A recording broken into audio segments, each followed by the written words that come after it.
एक बिहारी 100 नहीं 200 पे भारी है। कुर्सी की पेटी बांध लो,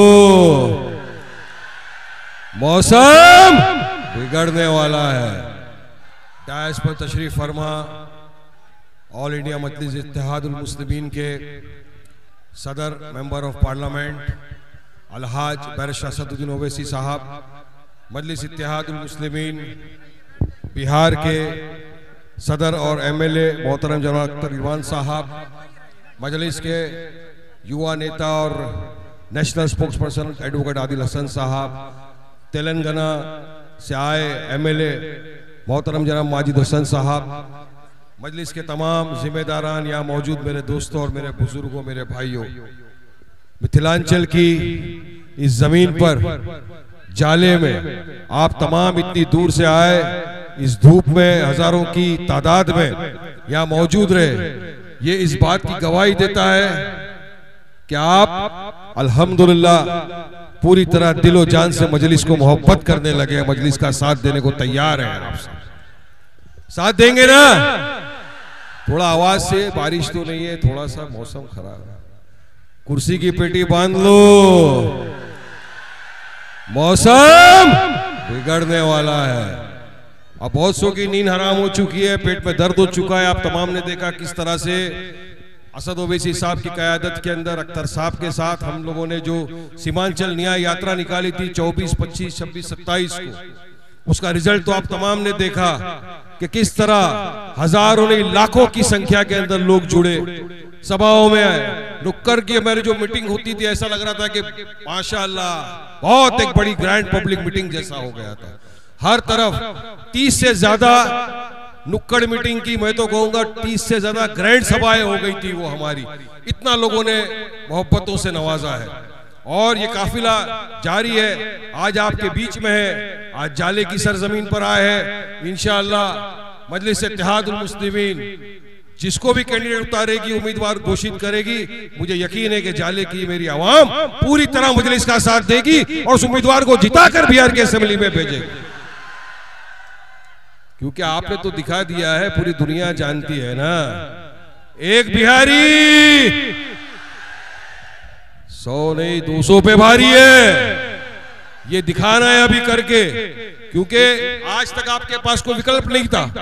आप तमाम मुख्तलिफ सियासत पार्टियों को अपने वोटों से नवाजते आए, इख्तिदार की कुर्सी पर आकर बैठ गए, लेकिन जीतने के बाद कभी आपकी समस्याओं का हल नहीं किया, कभी आपके पीछे नहीं आए, ना आपके साथ खांधे से खांधा मिलाकर खड़े रहे, या आपके कोई काम में आप क्या। लेकिन मजलिस आपने देखा होगा किस तरह से 5 जीते थे, 4 चले गए, कौम की, मजलिस की, लोगों की पीठ में छुरा भोंक दिया। उनको तो जवाब दुनिया और आखिरत दोनों में देना पड़ेगा, क्योंकि लोगों ने मोहब्बत से नवाजा था, वोटों से नवाजा था, मजलिस की मोहब्बत में लोगों ने उनको जिताया था, मगर धोखा दिया। धोखेबाज की सजा तो नीचे तो आप देंगे ही, ऊपर भी उनको वो सजा भुगतनी पड़ेगी, याद रखना इस बात को। मगर उसमें एक वाहिद शेर ऐसा भी था जिसने सारे ऑफर ठुकरा दिए, कुर्सियां ठुकरा दी, पैसे ठुकरा दिए, सब कुछ ठुकरा दिए, एक ही चीज के ऊपर खड़ा रहा कि नहीं, जिन लोगों ने मुझे मोहब्बत से नवाजा, वोटों से नवाजा, मुझे जिता के बिहार की असेंबली में भेजा, जिस जमात ने मुझे मोहब्बत दी, मैं उसका साथ नहीं छोड़ सकता। वो खड़ा रहा, आज भी खड़ा है हमारे साथ, आपके साथ, आपके बीच, और हर शोबे पे, हर जगह, चाहे बिहार की असेंबली हो, रास्ते पर हो, हर जगह हमारी आपके हक की लड़ाई लड़ा। ऐसा एक सीमांचल का नहीं, बिहार का शेर कहूंगा, अख्तर इरफान साहब हमारे साथ मौजूद है यहाँ पर। इन्होंने किया 5 साल में, दुश्मनों की आंखों में आके डालकर, विपक्ष की आंखों में आके डालकर अपनी बातें रखी, अपनी बातों को मनवाया। 5 साल के कार्यकाल के अंदर 800 करोड़ का बजट अपनी कॉन्स्टिट्यूएंसी के लिए लेके आए, काम किया, पुल का विकास किया हर रीत से, क्योंकि आप देखिए सीमांचल की या आपके अतराफ की हालत क्या है, ना कोई इंजीनियरिंग कॉलेज बना है, ना मेडिकल कॉलेज कोई बना है। अगर आपको पूर्णिया अररिया के अंदर आप देखोगे, कोर्ट का है, पटना हाई कोर्ट जाना पड़ता है आपको, क्योंकि इन्होंने कभी कुछ किया ही नहीं। लेकिन मजलिस काम में मानती है, मजलिस का एक ही काम है, और वर्क इज आवर आइडेंटिटी, हमारी काम ही हमारी पहचान है। और आप देखते हो इतनी दूर से 2000 किलोमीटर दूर से चलकर आपके बीच में असद ओवैसी साहब आए, तो अल्लाह सुब्हानहू तआला ने हर चीज से नवाजा है उनको। 5 टर्म के MP है, बुलंद आवाज है देश में मजलूमों की, दलितों की, पिछड़े हुए वर्ग की।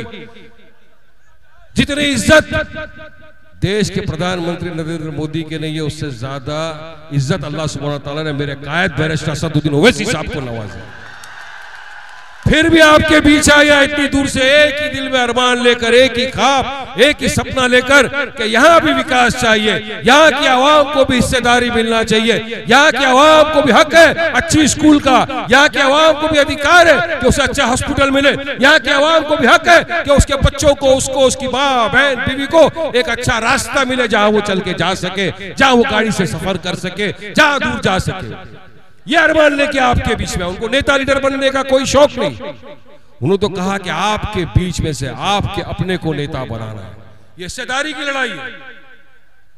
मुझे यकीन है कि आप मुत्तहिदा तौर पर इत्तेहाद का सबूत देंगे, एक होंगे, जो अपनी सफों के अंदर दरार है उसको खत्म कर देंगे। देखिए मौका है, इसकी उसकी करने में यही हो जाता है कि फिर कोई तीसरा बाजी मार के चला जाता है, फिर हम 5 साल तक रोते रह जाते हैं। मुझे गालिब का वो शेर याद आता है, जिंदगी भर यही गलती करते रहे गालिब, धूल थी चेहरे पे आईना साफ करते रहे। ये ना हो, इसलिए इस वक्त आपके पास एक मौका है, यहां से अपने उम्मीदवार को जिताइए, जिता मजलिस की ताकत को मजबूत बनाइए, असद ओवैसी साहब की ताकत को मजबूत बनाइए, क्योंकि ये वो आवाज है जो हमारे हक के लिए लड़ता है, ये वो आवाज है जो हमारे इंसाफ के लिए बात करता है, ये वो आवाज है जिसने आपने देखा पार्लियामेंट के अंदर जब वक्फ का काला कानून आया, सरकार ने काले कानून के जरिए उनकी नीयत ये दिखाई कि वो हमारी मस्जिदें, हमारी मदारिस से, हमारी खानकाहों को हड़प करना चाहते हैं। तमाम मुख्तलिफ सियासत पार्टी के नुमाइंदे थे, आपने चुन के भेजा, वो भी बैठे हुए थे, लेकिन सबके मुंह में दही जम गया था, किसी ने आवाज नहीं उठाई। लेकिन जब यह काला कानून देश की पार्लियामेंट में प्रस्तुत किया गया, उस वक्त एक बेबाक आवाज उठी, उन्होंने खड़े रहकर उस काले कानून के खरपच्चे उड़ा के फाड़ के फेंक दिए। वो कोई और नहीं, आपका मेरा कायद, हिंदुस्तान की मजलूमों की बेबाक आवाज बैरिस्टर असदुद्दीन ओवैसी था। तो अगर हर शोबे पे हमारा साथ जो दे रहा है, तो हमारा भी इंसानियत के नाते ही सही एक फराइज तो बनता है कि ऐसे का साथ दो जो हमारे साथ खड़ा है, या ऐसे का साथ देंगे जो सिर्फ हमारे वोट लेने का, वोट लेके इख्तिदार की कुर्सी पे बैठो और सिर्फ माल बनाओ। ऐसे के साथ मत देना भाइयों, बुजुर्गों, मेरे अजीज साथियों। आइए, आज आपके पास विकल्प है, मजलिस इत्तेहादुल मुस्लिमीन के वोट दीजिए, पतंग छाप पे वोट देंगे ना, मजलिस को जिताएंगे ना, शुक्रिया। बिहार बदलेगा इंशाअल्लाह ताला। अस्सलाम वालेकुम रहमतुल्लाहि व बरकातहू।